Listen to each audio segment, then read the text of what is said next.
Not a game. We talking about practice. Now it's time for the takeover. Buckle up for Kobe Bryant just sucked the gravity out of the Target Center. Not the game. We talking about practice, man. Dodgers have won it all in 2020. Oh, what a shot from Curry! Diggs! Sideline! Touchdown! The return to glory. Now it's time for the takeover. Well, Dick, here's the deal. I'm the best there is, plain and simple. I mean, I wake up in the morning, I piss excellence. If you ain't first, you're last. And there you have it, folks. Welcome to the Takeover Sports Podcast. I'm your host, Ryan Seekert, and it is episode 154. We are back for another great episode here, and everyone in the Treasure Valley watching this, we are going to another Fiesta Bowl, and we are super excited. And it's a perfect segue because I know you probably read the title of this video. And so, yeah, no surprises here. We got a very, very special guest. And again, he is the CEO of the Fiesta Bowl. So welcome to the Takeover Sports Podcast, Erik Moses. Welcome, my good sir. Thank you. Thanks for having me. Yeah, of course. Welcome, man. I see you're repping the polo. You got the logo there. So exciting times. Absolutely. You know, promoters are always promoting, so you will rarely see me unbranded, especially in during bowl season. I was going to say, this is the time of the year to do it. So well done. And appreciate you taking the time doing this, man. And so let's learn a little bit more about the younger Erik Moses, kind of what got you here, man. So, I want to get the viewers to know you a bit. So I don't know if you've always wanted to become the CEO of the Fiesta Bowl, little Erik Moses growing up, but I guess tell me, like, growing up, like earliest memory from childhood, all the way till now, like, how'd you become the CEO of the Fiesta Bowl? Well, I don't know that anybody, grows up saying I want to be the CEO of the Fiesta Bowl or any other bowl game for that matter. I don't even know that I knew as a young person that there were people like me who ran these organizations. Most of the positions that I've had professionally in my career are positions that I probably had very little insight into as a youngster. But were things and opportunities that I became aware of as I kind of matriculated through my career. So no, I wanted to be a lawyer when I grew up. And, my father was a lawyer and had many attorneys in my family. And so I knew from a very young age I was going to go to law school and be a lawyer. And kind of that's what I did. When I got into law school, having just graduated from the University of North Carolina at Chapel Hill, had many friends who were, first-class athletes, many of whom ended up playing sports professionally for a living. And I went to law school thinking, I'm going to be a player's agent so that I can protect my friends and people like my friends who have this unique skill and ability to earn large amounts of money, frankly, in some cases, generational wealth for their families.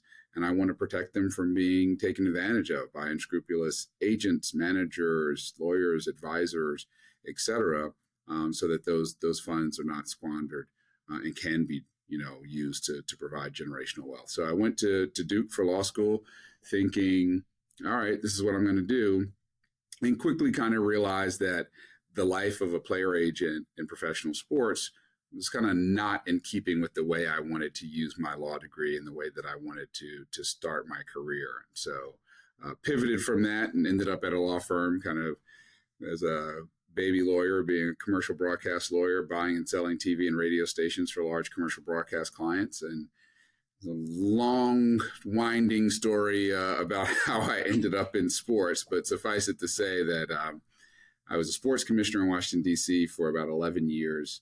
Left there and became the president of the DC Defenders in the XFL back in 2019 when the XFL got started. Its second iteration, not the most recent, the third iteration, its second iteration.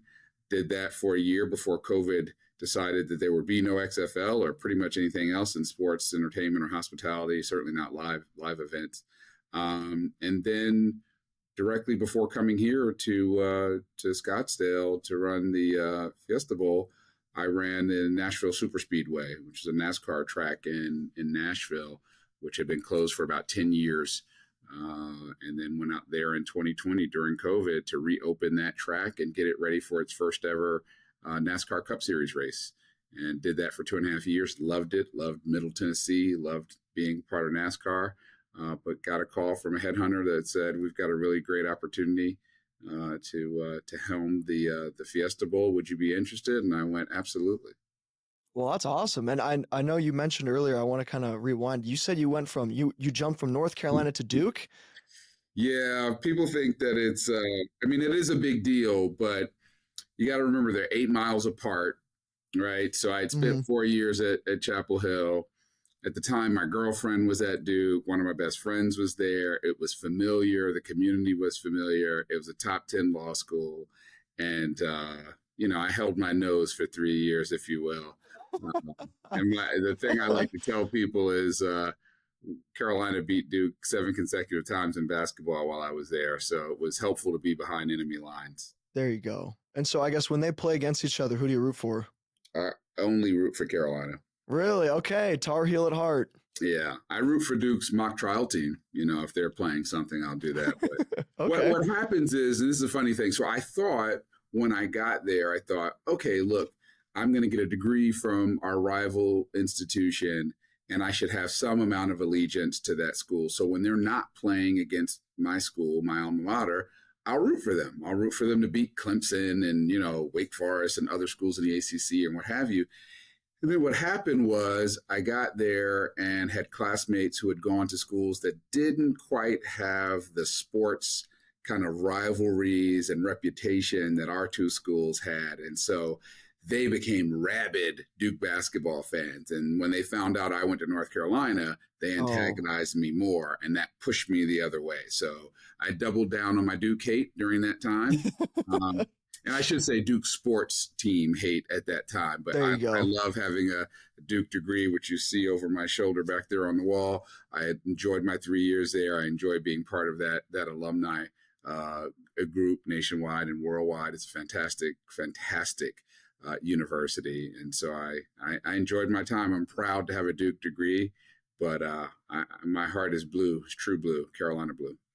I love that. And yeah, phenomenal story there, Eric. I just had to ask because I know, diehard sports fans, that's just, they butt heads. So, fast forward to now, you said you got the job it was a headhunter. And so with people being curious, and even myself too. So obviously the Fiesta Bowl, it's a, once a year type event. And so I guess what would Eric Moses be doing the other 364 days of the year? Yeah, I love this question because it gives me an opportunity to let people know that we are a fully functioning not-for-profit that is busy 12 months out of the year. The easiest way that I can explain to people kind of what we do and what this organization is that we are 3 things at once. So we're a football organization because we put on 2 postseason college bowl games. We are a charitable giving nonprofit, and we usually give out between $2 and $5 million a year to nonprofits that serve this state with respect to youth sports and or education. And we're a live event production company because we put on a golf tournament, a kickoff luncheon event, 2 bowl games, a parade that's been going on for 51 years, and various other events. So we are busy in those 3 buckets all year long. Doing things that help to add to and bring positive economic impact to the state of Arizona, and also charitable resources to nonprofits and communities throughout this state. That's awesome stuff, Eric. And, even all the football fans that do watch football, throughout the playoffs, you even got, the Orange Bowl, the Rose Bowl, Cotton Bowl, Sugar Bowl. So curious, what separates the Fiesta Bowl from those other big time bowl games? Well, all of those that you named are part of the New Year's Six. And so all of us are currently participants in the CFP playoff system. And so, we are, in some ways, I say this humbly, those 6 bowl games have been put above the other, 36 or so bowl games that are out there because we're members of the college football playoff system. We are, as the Fiesta Bowl, the youngest of the New Year's Six, the oldest being the Rose Bowl, which has been around for 100 years. I think Cotton has been around maybe 90. I think orange probably around 80. Oh, wow. Sugar probably somewhere between 60 and 80. And then Peach Bowl probably around 60. And we're about 53 years old. So our 9 founders, and I'll give you a little bit of the origin story of the Fiesta Bowl. Our 9 founders were business and civic leaders here in Arizona and in the Valley of the Sun, as we like to say, that were kind of fed up with Arizona State University being snubbed for bowl game invitations. And they decided we'll create our own bowl game so we can ensure that ASU, when they have a good season, that they have a bowl game to go to.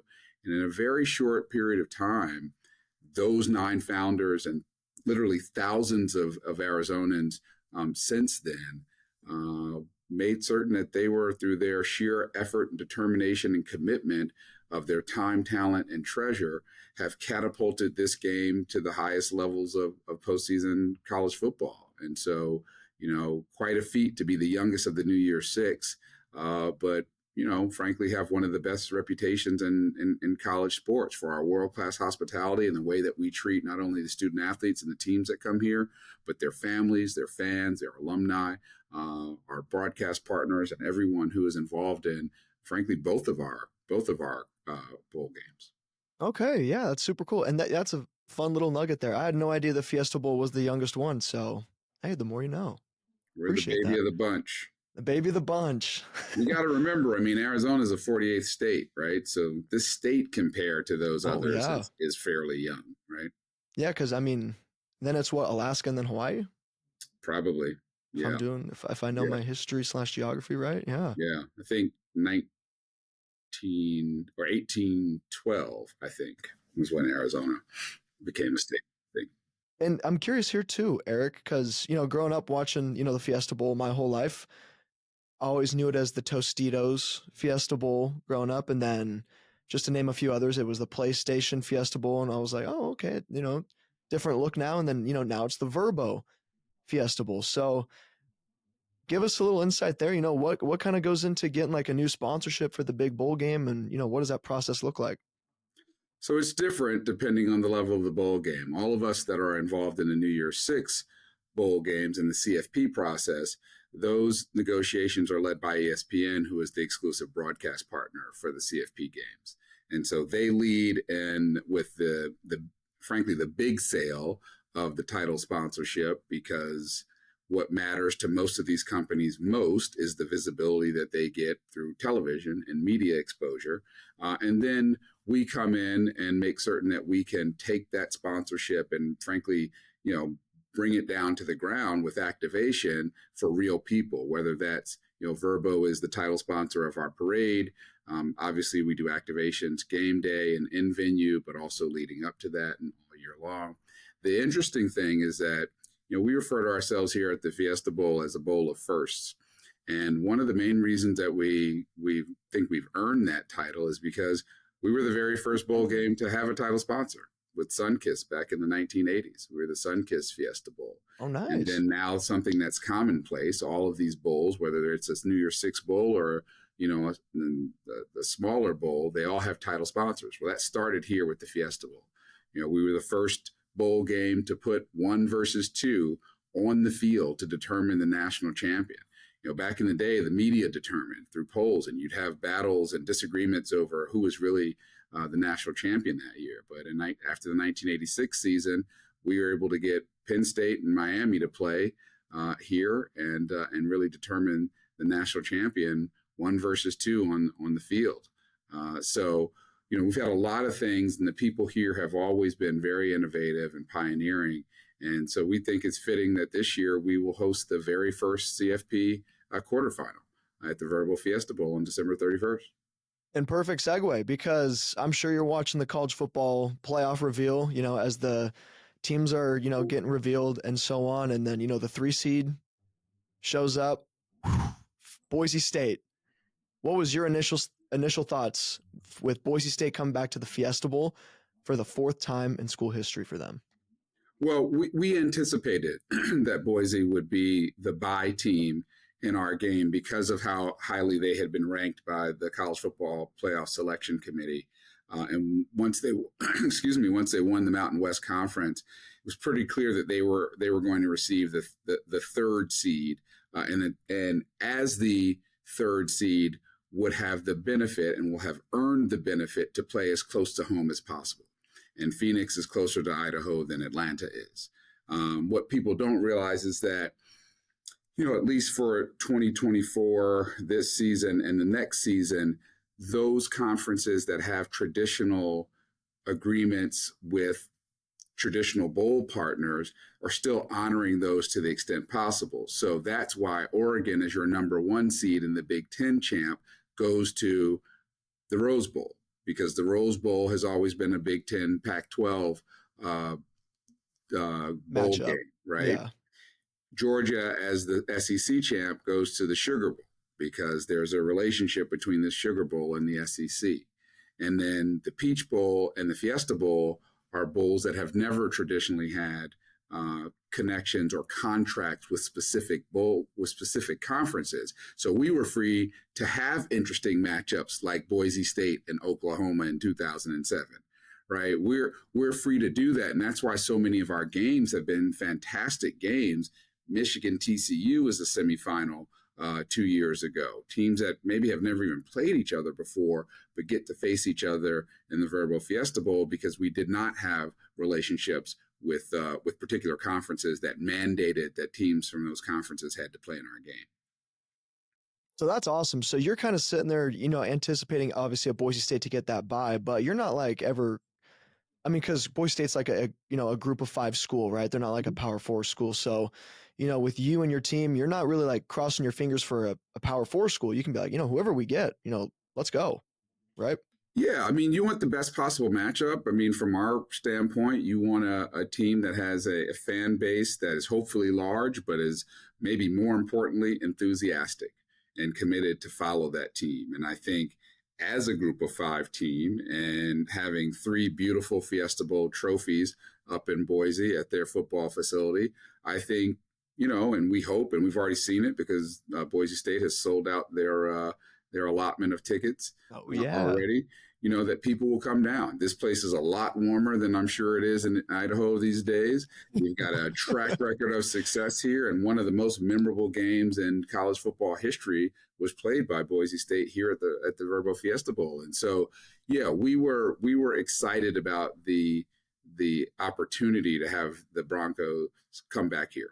And so I'm curious, Erik, do you remember watching that game, Boise State versus Oklahoma? Where were you when that happened? That was 2007. So I don't know, I was probably in my house in Washington, D.C. Watching that. But yeah, I remember the hook and ladder play, and I certainly remember the Statue of Liberty and the post-game proposal. Yep. Yeah. So fun fact, I was actually at that game, 2nd grade, super young. Our whole family went, and yeah, Erik, I will completely agree. That's just like one of the best games, and it still shows up on social media every single New Year's. It's like, hey, throwback to when Boise State did this, and there's like the 3 trick plays, and it's kind of what put Boise State on the map. It seemed like almost, right? Yep, and it's David beats Goliath, right? And so, I mean, that Oklahoma team, I think had Adrian Peterson on it. So the notion that this small kind of group of 5 team that many college football fans had never heard of could come out and shock a team like Oklahoma with such a rich tradition, such a rich football tradition, was great. And that's what makes college football great. I completely agree. And I guess away from like a football standpoint, but maybe just like population, city alone, like what do you think a bowl game of this magnitude does to a city like Boise that they get to be in like a New Year's bowl game? Well, I hope it brings a lot of excitement and enthusiasm and frankly, a lot of local pride, right? Like Boise State representing the state of Idaho as well as Bronco Nation all around the country and all around the world, I think is a fantastic thing. And to be able to do so on such a big stage as the Verbo Fiesta Bowl in the first ever quarterfinal in CFP history, hopefully, people in and around that state are full of pride. We have one of our Yellow Jacket committee members who's from Idaho and is super excited, has been excited all year about the prospect of Boise State coming here and us being able to welcome Coach Danielson and Ashton Genty and that team here. We think it's going to be fantastic, and we're all looking forward to it. So hopefully it makes everyone in the state feel a sense of pride, and we're hoping as many. I hate to say it this way, but I hope the state of Idaho is empty because everybody's down here cheering on the Broncos come New Year's Eve. Yeah, it sounds like I have a lot of friends that are going. And we've got a lot of alumni out there, in Arizona. I think there might be a Boise State bar down there if I'm not familiar. Or Probably. from what I've heard. So it seems like, yeah, there's, that West Coast, being favorable, being able to travel down there. And you mentioned also the man himself, Ashton Genty, I guess, anticipation wise and what's at stake, and with like the whole playoff, having a chance to go to a national championship, this is probably like one of the biggest anticipation years in Boise State history, which is super cool. And I know you mentioned Ashton Genty, and, with him being able to be a Heisman finalist, finishing in second place, he's already on the Mount Rushmore in Boise State history, no doubt. And I mean, have you been watching Ashton throughout the season? I'm sure you have. And do you have any memories or I guess moments of Ashton Genty so far? No, look, I mean, I think he put the entire college football world on notice in what he was able to do against Oregon. And frankly, that team put the college football world on notice of what kind of team it was playing Oregon so tough.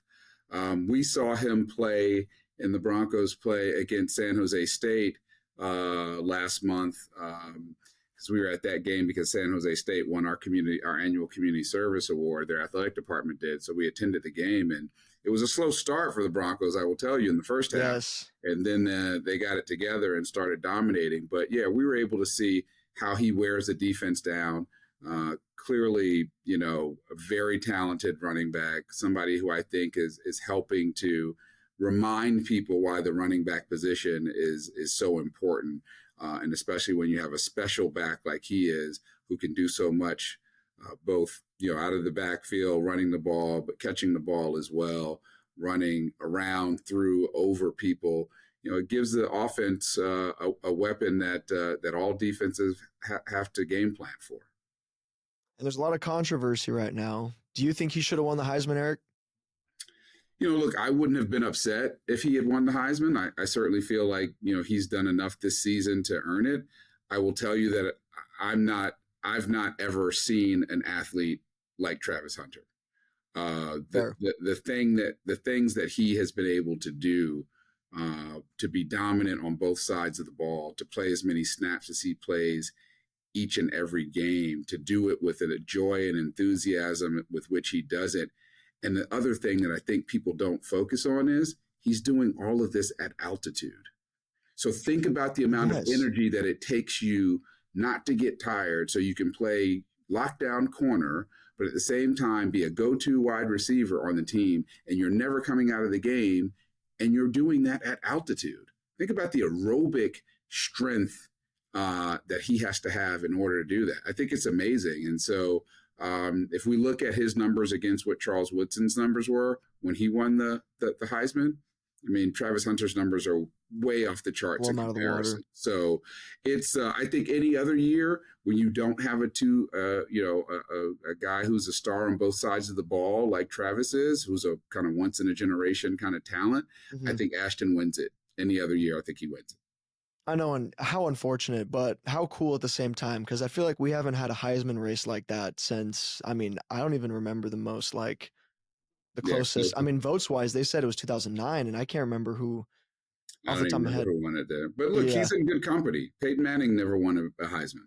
Right? True. He's in good company. There are lots of standout guys who are the guy on their team or the guy at their position in all of college football that didn't take home that hardware. He's taken home a lot of other hardware, and if he puts up, I think it's about 130 or so yards this season, he'll be mentioned ahead of Barry Sanders, who we all know is one of the all-time greats.